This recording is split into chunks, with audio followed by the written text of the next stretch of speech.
इस कथा का संदेश करोड़ों लोगों तक पहुंचना चाहिए, ये हमारा प्रयास है। सम्यक पृष्ठम ऋषि श्रेष्ठा, है श्रेष्ठ महात्माओं, सम्यक पृष्ठ ऋषि श्रेष्ठा। आपने जो प्रश्न किया है श्रेष्ठ ऋषियों, आप दयालु हैं। भगवती करुणा से भरे। महादेव के भक्तों के हृदय में करुणा होनी चाहिए, और महादेव का नाम भी है करुणेश्वर महादेव। और हम रोज बोलते हैं ना, कर्पूर गौरम करुणा अवतारम। महादेव को बोलते हैं ना, कभी बोले क्रोधा अवतारम। और एक बात कहूं, आप तो नहीं कहो कि कहो, लेकिन मैं कहता रहूंगा, जो क्रोध करता है ना, वो कभी महादेव का भक्त नहीं है। जो बात बात में क्रोध करता है, वो महादेव का भक्त नहीं है। महादेव का भक्त वही हर हालत में शांत रहे, वही शिव का श्रेष्ठ भक्त है। हर परिस्थिति में शांत रहे, वही महादेव का भक्त है। कोई भी विपरीत स्थिति हो, विकट स्थिति हो, इनमें भी शांत रह सके, वही महादेव का भक्त है। शिव भक्तों का पहला लक्षण है शांत रहना। इसलिए कहा करुणात्मा, आप सभी दयालु महात्मा है। स्मृत्वा स्मृत्वा शिव शिव जी के चरण कमलों का ध्यान करता हूँ, स्मरण करता हूँ, उसका ध्यान करता हूँ। कथयामि कथयामि यथा श्रुतम्, कथयामि यथा श्रुतम्। आप सुनिए, मैं भाव से आपको समक्ष कहता हूँ। जैसा आप सबने मुझे पूछा, वैसा ब्रह्मा विष्णु और पार्वती ने सबने मिलकर भगवान शिव जी को पूछा था।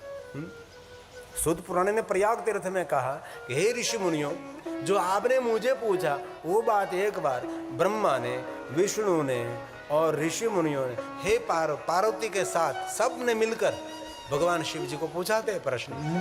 और किसी प्रकार उमा ने शिव जी से पूछा था, किस व्रत करने से भगवान महादेव आप संतुष्ट रहते हैं और भक्तों को भक्ति और मुक्ति कैसे दे सकते हैं, किस व्रत करने से।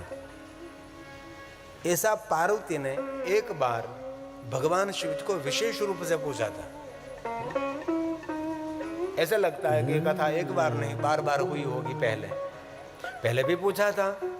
अभी प्रयाग तीर्थ में सभी महात्मा सूत पुराण को पूछ रहे थे, और एक बार ब्रह्मा विष्णु और पार्वती ने पूछा था, और इससे पहले एक बार स्वयं उमा ने भगवान शिव जी को पूछा था, भक्ति और मुक्ति का साधन क्या है, कैसे व्रत करने से महादेव जी आप संतुष्ट रहते हैं, उसके बारे में आप कहो।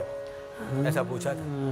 और कहा सुनिए, उस समय विष्णु आदि के ऐसा पूछने पर भगवान शिव ने कहा, मैंने इस समय भी बताया था, एक कथा को जो श्रवण करता है, जो भगवान शिव, ब्रह्मा विष्णु और उमा का संवाद, जो भगवान शिव और उमा का संवाद जो को श्रवण करते, ये कथा श्रवणताम पापहार का, ये जो आपके समक्ष में अभी कथा कह रहा हूँ, ये कथा मैं बहुत कम अल्प श्लोकों में गा रहा हूँ। उसका तो विस्तार तो करना, तो उसके लिए तो समय कम पड़ जाएगा। लेकिन ये कथा जो कोई सुनेगा, ये संवाद है।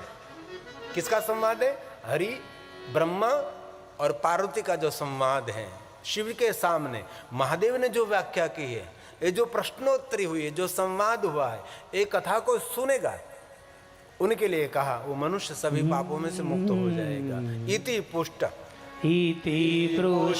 सदा तेस्तु हरिणाम तेनवे तदा। हरिणाम भगवान विष्णु, ब्रह्मा और पार्वती ने जो महादेव को पूछा था, महादेव ने जो इस देवताओं को मार्गदर्शन दिया था, तदहम कथा में अहम, ये कथा मैं कहूंगा। जब शिव और देवताओं का संवाद हुआ था, वही कथा अभी मैं आपको कहता हूं। तदहम कथयाम्यद्य शृण्वतां पापहारकम्। ये कथा सुनने से क्या होगा? ये कथा पाप हरने वाली कथा है। अब शिव जी ने कहा, वो बात कहता हूं, मेरे अनेक व्रत भुक्ति और मुक्ति देने वाले, भगवान महादेव ने कहा। सुनो, मेरे बहुत सारे व्रत हैं, और एक बात कहूं, शिव जी के बहुत सारे व्रत ऐसे हैं, और महादेव के बारे में जितने व्रत हैं इतने व्रत कोई देवताओं के बारे में नहीं है। शिव जी के बारे में जितने व्रतों की महिमा है ऐसा व्रत कोई देवताओं के बारे में नहीं है, ऐसा शिव पुराण ग्रंथ में कहा। लेकिन इनमें भी प्रधान 10 व्रत हैं। ये श्लोक शिव जी ने गाया, जो भुक्ति और मुक्ति। भुक्ति का अर्थ क्या है? संसार का भोग, संसार का सुख। जीव को तृप्त करना है तो संसार का सुख भोगना ही पड़ेगा। वैभव के बिना कैसे भव पार हो सकते हैं? निर्धन परिवार में जन्म होना एक घटना है, लेकिन निर्धनता में मर जाना वो हम स्वयं गुनहगार हैं। निर्धन परिवार में जन्म हो जाना वो तो एक हमारा कर्म है, लेकिन ऐसी निर्धनता में, लेकिन हम सोना चांदी हीरे मोती न प्राप्त कर सके तो भक्ति नाम का धन तो एकत्र कर सकते हैं ना। पायो जी मैंने राम रतन धन पायो, वो तो कर सकते हैं कि नहीं कर सकते हैं? निर्धन कौन है? जो भक्ति से वंचित है। बाकी तो अड़क धन है लेकिन सत्कर्म का कोई भाव नहीं, वो तो जीव नहीं, वो तो नरक है। इसीलिए भगवान शिव ने कहा, बुरी व्रतानी में संति, भूरी व्रतानि में संति। जिन व्रतों से मुझे संतुष्टि रहती है और मैं भुक्ति और मुक्ति उनको देता हूँ। भुक्ति मुक्ति प्रदानि च। भुक्ति और मुक्ति देने वाले में व्रत कोई महिमा कहता है जो मुख्यानि है। मुख्यानि तत्र ज्ञेयानि दश संख्यानि तानि वे, दश संख्यानि तानि वे। वो बहुत सारा श्लोक में छोड़ देता हूँ। क्यों छोड़ देता हूँ? क्योंकि आपका समय न निकले, इसलिए। ये शिव जी ने गाया इसलिए आपके समक्ष गाया, जो महादेव की वाणी है। और बहुत दिल से कहता हूँ, 9 दिन हृदय से कथा सुनो। 9 दिन के बाद आपकी दुनिया कुछ अलग होगी, मैं हृदय से आपको कह सकता हूँ। लेकिन भाव से सुननी चाहिए, हृदय से, भक्ति से सुननी चाहिए, शर्म से नहीं, धर्म से सुननी चाहिए। और मैं आपको अभी दृष्टांत देकर बहला सकता हूँ, रुला सकता हूँ, नचा सकता हूँ, क्योंकि आप मुझे 30 साल से सुन रहे हैं। मैंने यही किया, कौन हलावे लिंबड़िन, कौन हलावे पिपड़े, यही मैंने किया है। यही मैंने भावात्मक संसार की बातें आपको सुनाई। अब कब तक मैं संसार की बातें आपको सुनाता रहूंगा? और तो महादेव ने कहा वो तो संदेश पहुंचाने का प्रयास करूं। इसलिए भगवान स्वयं शिव ने गाया है, जो मुख्य ने 10 व्रत है। वेदों में पारंग जाम्बाल ऋषि हुए। जाम्बाल ऋषियों का बहुत, ये जो मंत्र है ना, वो भी जाम्बाल, अग्निरित भस्म, आयुरित भस्म, जल में भस्म, जाम्बाल आदि मुनियों ने जो 10 शैव व्रतों की महिमा गाई, विधि पूर्वक ये व्रत में कहने का प्रयास करता हूँ। जो शिव जी को, जो जिनको शिव को मिलना है उनके बारे में, जिनको संसार में मिलना है तो मिलो, बाजार में घूमो फिरो, मॉल में जाओ, मंदिर में कभी नहीं जाना। जिनको शिव की यात्रा करनी है, जिनको अपने जीवन की मंगलमय यात्रा करनी है, उनके लिए बहुत सारे शिव जी के व्रत हैं। इनमें जो प्रधान 10 व्रत हैं उनके बारे में कहता हूँ। भगवान महादेव ने जो विष्णु को कहा, हे विष्णु, प्रत्येक अष्टमी को यत्न से रात्रि में भोजन करना चाहिए, पूरे दिन निराहार रहना चाहिए। कोई भी अष्टमी हो, शुक्ल पक्ष की अष्टमी हो या कृष्ण पक्ष की अष्टमी हो, एकादशी तो सारी दुनिया करती है, त्रयोदशी तो शिव कथा होने के बाद शुरू हुई भाई। हमारे ब्राह्मण, हमारे आचार्य लोग त्रयोदशी का व्रत करते थे, लेकिन सामान्य जन को तो पता ही नहीं था कि त्रयोदशी क्या है। 30 साल की गर्जना करते करते लोग त्रयोदशी का व्रत करने लगे। एकादशी का तो बहुत प्रचार हुआ। एक बात कहूं, 1000 एकादशी का व्रत करो और एक अष्टमी का व्रत करो, ये 1000 एकादशी के बराबर एक शिव जी की अष्टमी है। चाहे शुक्ल पक्ष की अष्टमी हो या कृष्ण पक्ष की अष्टमी हो, पूरे दिन निराहार रहना है। संध्या समय भगवान शिव के दर्शन करने के बाद आप भोजन कर सकते हैं। कितनी सुंदर बात है। विशेष करके कृष्णाष्टमी के दिन उपवास करना चाहिए। शुक्ल पक्ष की अष्टमी है, उस दिन पूरे दिन निराहार रहो और शाम के समय भगवान शिव का दर्शन अर्चन करने के बाद आप भोजन कर सकते हैं। लेकिन कृष्ण अष्टमी, कृष्ण पक्ष के अंधर यानी 8वें, उस दिन उपवास करें। ये व्रत है, ये व्रत 12 साल का भी हो सकता है और 12 महीनों का भी हो सकता है। जिनको अपना मंगल करना है उनके लिए, जिनको कुछ करना ही नहीं, खा पी कर मर जाना है। और बहुत हृदय से एक बात कहना चाहता हूँ, क्यारेक घमंड आवे ने, घણા લોકોને જ્ઞાનનું ઘમંડ હોય, વિદ્યાનું ઘમંડ હોય, ધનનો ઘમંડ હોય, પદ પદવીનું ઘમંડ હોય, बहुत ઘમંડ આવે ત્યારે એક શમશાનમાં આંટો મારી આવવાનો। મોટા મોટા વિદ્યાધરો, મોટા મોટા જ્ઞાનીઓ, મોટા મોટા ધનપતિઓ રાખ થઈને પડ્યા છે। एक सीधी बात है और कुछ होने वाला नहीं है। मैं डराता नहीं हूं, मैं जगाने का काम करता हूं, इसलिए आपके लिए कुछ करो। और आप सभी के मार्ग में कोई आए तो उसको शिव जी का मार्ग दिखाओ। एक व्यक्ति को शिव मार्ग दिखाने से एक यज्ञ नहीं, करोड़ों यज्ञ नहीं, करोड़ों करोड़ों शिवालय निर्माण करने का पुण्य मिलता है। एक को जीवात्मा को शिव की ओर यात्रा कराओ। ये भगवान शिव ने कहा, हे विष्णु, प्रत्येक अष्टमी, ये महादेव ने गाया श्लोक, एकादश्यां सीतायां तो, भगवान महादेव ने गाया है, प्रत्येक अष्टमियां प्रयत्न, प्रत्यष्टम्या प्रयत्नेन, हर अष्टमी शिव जी की हैं। सिर्फ सोमवार तो है ही। अरे शिव महापुराण में देखें तो सोमवार शिव जी का नहीं है। बोलो हूँ क्या वो तुम्हारे? शिव महापुराण ग्रंथ को ध्यान में रखें तो सोमवार महादेव का नहीं है, सोमवार स्वयं शिव का स्वरूप है। और सोमवार के दिन तो महालक्ष्मी की पूजा करनी चाहिए। सोमवार के दिन महालक्ष्मी की पूजा की महिमा है। लेकिन बहुत सारी बात जन जन तक नहीं पहुंची, इसीलिए मैं प्रयास करता हूं लखानी परिवार के माध्यम के द्वारा करोड़ों लोगों तक ये संदेश पहुंचे। इसलिए भगवान स्वयं शिव कहते हैं, प्रत्यष्टम्या प्रयत्नेन कर्तव्यं भोजनम। एक समय शाम को भोजन करके अष्टमी का व्रत कर सकते हैं। और विशेष प्रकार के कालाष्टम, कालाष्टम्यां विशेषेण, ये हरि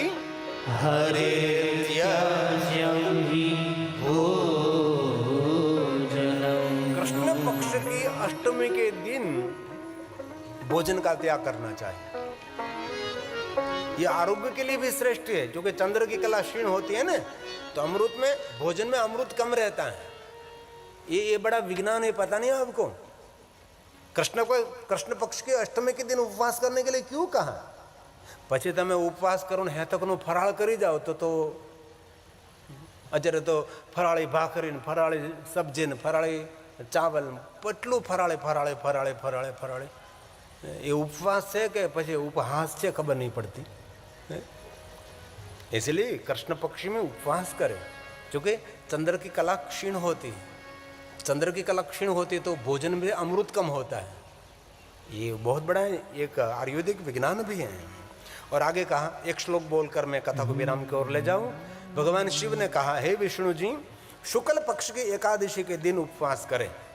और कहा, कृष्ण पक्ष की एकादशी के दिन मेरी पूजा करने के बाद, आज संध्या के बाद आप भोजन कर सकते हैं। शिव भक्तों के लिए आगे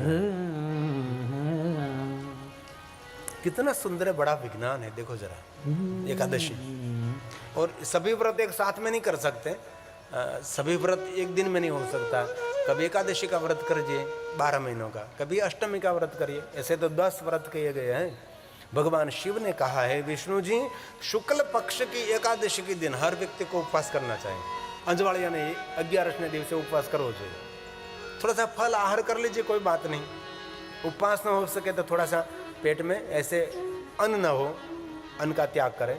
और कृष्ण पक्ष की एकादशी के दिन पूरे दिन निराहार रहे और शाम को मेरा दर्शन करने के बाद आप भोजन कर सकते। एकादशा सीतायाम तू, एकादश्यां सीतायां तो। बहुत सुंदर बात, याद रखने जैसी बात है। मुझे पता है आपको वो याद नहीं रहेगा, लेकिन मैं गाता हूँ। त्याज्यं विष्णो नहीं भोजनम् असितायां तो भोक्तव्यं नक्तं ध्यर्चमामहे। इसलिए भक्तों को एकादशी करनी चाहिए। ऐसा नहीं कि विष्णु भक्त, कृष्ण भक्त, राम भक्त एकादशी करें। एकादशी सबके लिए है। और एक बात और, आप भूखे न रह सके तो इस दिन वाणी का उपवास करें। एकादशी के दिन वाणी का उपवास करें, अष्टमी के दिन वाणी का उपवास करें, क्योंकि अन्न के उपवास से बहुत बड़ा उपवास वाणी का उपवास है। और वाणी से उपवास से बड़ा विचारों का उपवास है। लेकिन विचारों का उपवास तो मैं भी नहीं कर सकता, इनमें से भी कोई नहीं कर सकता। विचारों का उपवास, वाणी का उपवास मैं और आप सब कर सकते हैं।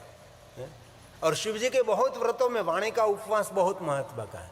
और वाणी का उपवास भी न कर सको तो एक बात कहूं, मोबाइल का उपवास कर एक दिन के लिए। एक दिन के लिए छोड़ दिए, चलो भाई आज हमारे मोबाइल का उपवास है, मेरा उपवास नहीं है, मोबाइल छोड़ दिए एक दिन के लिए। कितनी मानसिक शांति मिलेगी। पहले मोबाइल ना था तो भी जीवन चलता था, टेलीफोन नहीं थे तो भी जीवन चलता था, ये लाइट के थंभे नहीं थे वो भी जीवन चलता था, ફાનસ વાળા જીવન ચાલતું હતું। આપણે તો કેટલા ભાગશાળી માણસો છીએ। આપણા ગામડાની અંદર આપણે લાઇટના થાંભલા ખોડાતા જોયા છે। લાઇટના થાંભલા ખોડવા માટે ખાડા ખોદાતા જોયા છે કે નહીં? અમે તો ઘણા લાઇટના જ્યારે આપણા ગામમાં પહેલી વહેલી લાઇટ આવી ત્યારે ખાડા ખોદાતા હતા અને ખાડામાં ઉતર્યા છે। આમાં ઘણા લોકો ખાડામાં ઉતર્યા, ઘણા લોકો બીજાને ખાડામાં ઉતારવાનું કામ કરતા હોય। એ આપણે સૌએ જોયું છે ને। લાઇટના થાંભલા ખોડાતા જોયા છે, તાર બંધાતા જોયા છે, પછી સરકારી ગ્લોબ જગતો હોય લાઇટના થાંભલા, એ આપણે જોયું છે। આપણે ઘરે જ્યારે લાઇટનું દોરડું આવ્યું ને આપણે ઘરે જ્યારે પહેલી વહેલી લાઇટ થઈ ત્યારે દિવાળી નહોતી, દેવ દિવાળી ત્યારે લાગતી હતી, આપણને લાગતી હતી કે નહીં? પહેલી વેરી જ્યારે લાઇટ આપણા ઘરમાં આવી અને મારો ખેડૂત જ્યારે ખેતરની અંદર જ્યારે મોટરથી પાણી કાઢે છે ત્યારે કેટલો આનંદિત હતો। કોહથી ચલાવતા હતા, એ બળદે આખો દી કોહ ચાલતો હતો અને પાણી ખેતી કરતા। તેમે પછી હેન્ડલ મારવાના મશીન આવ્યા, એ હેન્ડલ ક્યારેક મૂકી જવા તો નળામાં વાગે, ક્યારેક નીકળે ને મશીનમાં, એ આપણે સૌ માણ્યું છે। એ મશીન ગયા, હેન્ડલ ગયા, ટૂંક ગયા, ધુમાડા ગયા બધા, અને મોટર આવીને ખેડૂત સ્વિચ દબે ને પાણી નીકળે। આજે કેટલી દુનિયા બદલતી દુનિયા આપણે સૌએ જોઈ છે કે તેથી આપણા જેવા કોઈ ભાગ્યશાળી નથી। કેટલું દુનિયા બદલતી આપણે સૌએ જોઈ છે। बदलती दुनिया में આપણે સૌ સાક્ષી છીએ। તો વિશેષ નહીં કહેતા और कथा कल थोड़ी मिनटों માટે थोड़ा नृत्य कर ली, डाक डमरू, रोज नई नई बात, कुछ नई नई कथा आपके समक्ष में कहने का प्रयास करूंगा। तो आइए सभी बहनें, सभी भाई, क्योंकि महादेव की पूजा नृत्य से भी होती है, गीत से, संगीत से हो सकती है, पाँव से। ताली महादेव ने बहाली है।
शिव तांडव नाचे ने चो ब्रह्मण गाजे।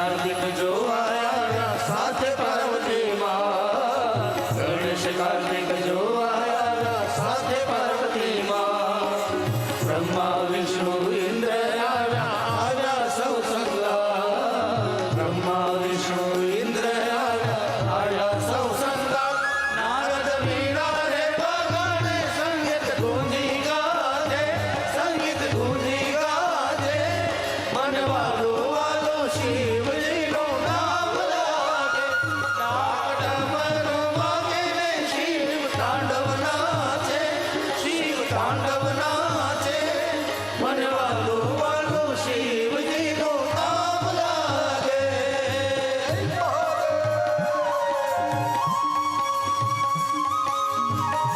अरे ताली महादेव ने बहाली।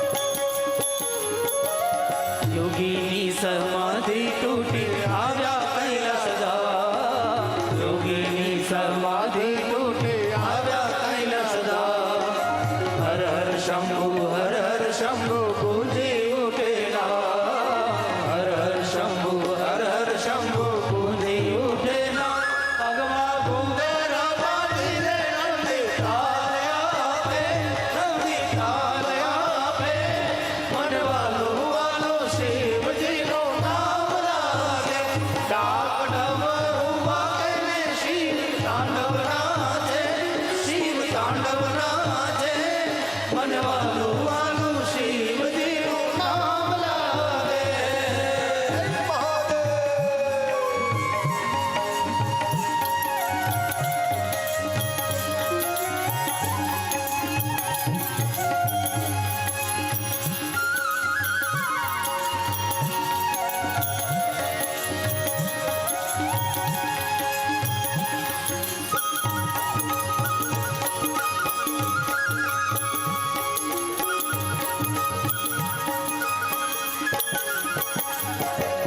दीदी कहे महादेव कृपा दे उज्जवल गया, दीदी कहे महादेव कृपा दे उज्जवल गया, भक्तों की तू रक्षा कर दे त्रिशूल ले ले आ, भक्तों की तू रक्षा कर दे त्रिशूल ले ले आ, आधे भूत पिशाच में देव नाचे, आज देव नाचे, मन वालो वालो शिव जी नो नाम लागे, डाक डमरू वागे ने शिव तांडव नाचे, शिव तांडव नाचे, मन वालो वालो शिव जी नो नाम लागे।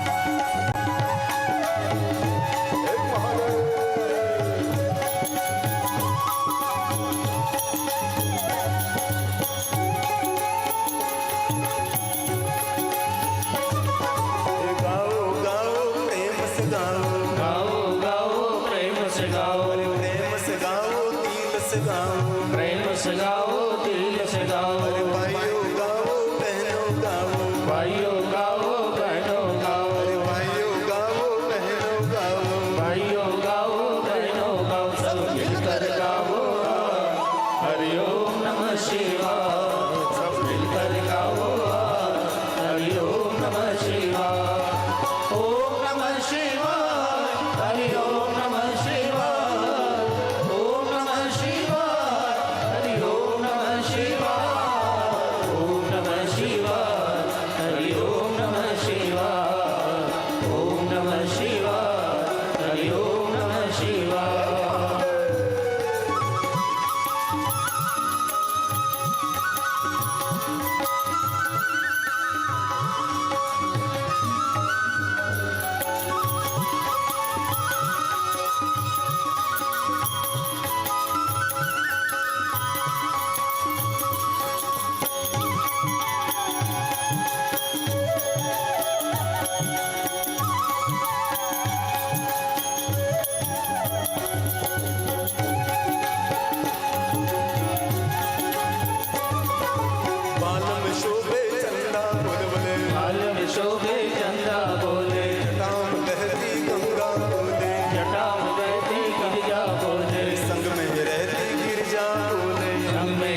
है